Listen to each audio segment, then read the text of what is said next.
initially, depression was generally seen as, if you've ever heard like the serotonin theory or serotonin depletion or inadequate serotonin theory of depression, effectively that there's not enough serotonin in the brain. That's why people are depressed. And so they give them SSRIs, selective serotonin reuptake inhibitors, which is selectively targeting specific serotonin receptors to prevent them from reuptaking, which is to clean up the serotonin molecules out of the synaptic cleft. If we inhibit that, we increase serotonin in the brain.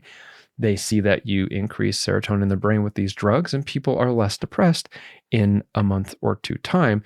That goes to stand that, oh, it must be the increased serotonin that creates the antidepressant effects. Now, lots of issues with SSRIs and their effects on depression can be anywhere from totally ineffective to very effective to, effective, but with side effects that make it people wonder whether or not its, price is worth its gain is worth the cost.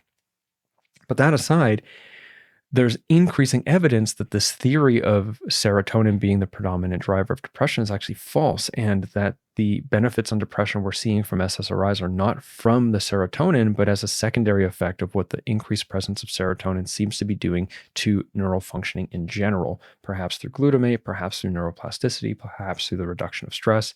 Who knows?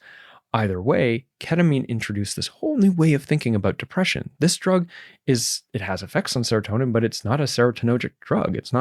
It is a drug that is through the glutamate system producing like anesthesia, dissociative anesthesia. And even if there's nothing about the experience at all that relates anything to depression, people can have reduced depressive symptoms for weeks afterwards, only after a single dose.